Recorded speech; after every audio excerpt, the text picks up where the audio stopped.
pemilik dua kebun yang sombong. Kisah ini disebutkan di Al-Quran, surat Al-Kahfi ayat 32 hingga ayat 44. Kisah ini menceritakan tentang pemilik kebun yang dibutakan oleh kenikmatan dunia sampai mengingkari hari kiamat. Allah memberikan pelajaran bagi kita melalui kisah ini tentang akibat seseorang yang sombong dengan menimpakan musibah berupa angin topan yang dahsyat menghancurkan perkebunannya. Pada suatu masa, ada dua orang laki-laki yang bersahabat sejak kecil. Walaupun bersahabat, keduanya memiliki kehidupan yang berbeda.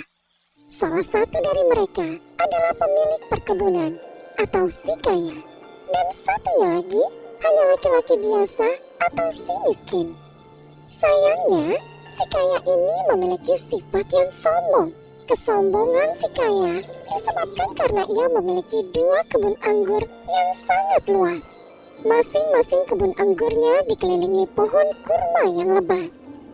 Di tengah-tengah kebun mengalir sungai yang airnya sangat jernih. Sungguh indah sekali penampakan kebun itu, membuat mata seakan tak ingin lepas memandangnya.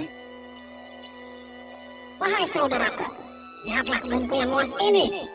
Pohon anggurnya tidak pernah berhenti berbuah dan sangat enak rasanya saat dimakan. Apalagi pohon-pohon kurma yang selalu tumbuh lebat setiap hari, membuatku sangat bahagia. Benar saudaraku, kebunmu sangat luas dan setiap panen hasilnya selalu melimpah. Aku sangat yakin kebunku tidak akan pernah berhenti berbuah. Sekarang aku benar-benar telah menjadi orang yang paling kaya. Tapi ingat wahai saudaraku, semua ini hanyalah pemberian dari Allah. Jangan sampai kau menjadi sombong dan lupa untuk bersyukur kepadanya, Sang Maha Pemberi Rezeki. Si kaya seolah-olah tidak mendengarkan nasihat dari sahabatnya. Ia lebih fokus memperhatikan perkebunannya dengan perasaan sombong dan bahagia. Keesokan harinya, si kaya pergi ke rumahnya dan melihat harta yang dikumpulkan dari penjualan hasil kebun. Ia pun berniat untuk mengumpulkan harta lebih banyak lagi. Kalau setiap minggu hasil panenku selalu bagus, aku yakin pasti hartaku tidak akan habis sampai berpuluh-puluh tahun lamanya. Setiap hari kebun anggur si kaya selalu tumbuh dengan baik dan subur. Hal itulah yang menjadikannya semakin bertambah kaya. Tidak ada sedikit pun niat untuk menyedekahkan harta kepada orang yang membutuhkan. Seiring dengan bertambah harta, bertambah pula kesombongannya. Suatu ketika, si miskin datang berkunjung untuk menasehatinya dengan bahasa yang halus. Tetapi si kaya merespon dengan kata-kata yang menyakitinya. Aku tahu kau iri dengan kehidupanku. Hartaku lebih banyak daripada hartamu. Dan aku memiliki banyak anak buah yang membantuku. Sama sekali tidak wahai saudaraku. Walaupun hartaku lebih sedikit dan tidak memiliki anak buah sepertimu, aku hanya khawatir kepadamu kelak di akhirat. Aku kira hari kiamat tidak akan pernah terjadi. Seandainya aku mati suatu saat nanti, pasti Allah menempatkanku di tempat yang jauh lebih baik dari kehidupanku sekarang. Jadi, sekarang kau mengingkari adanya hari kiamat. Apakah kau juga mengingkari Tuhan yang telah menciptakanmu begitu sempurna? Benar-benar kau telah dibutakan oleh semua kemewahan dunia ini, saudaraku. Sudahlah, diam saja. Aku tidak akan mendengarkan nasihatmu lagi. Tidakkah kau lupa mengucap Masya Allah, la haula wa la quwata illa billah saat memasuki kebunmu? Ucapan itu adalah salah satu ungkapan syukur kepada Allah atas semua kenikmatan ini. Segeralah bertaubat kepada Allah sebelum semuanya terlambat.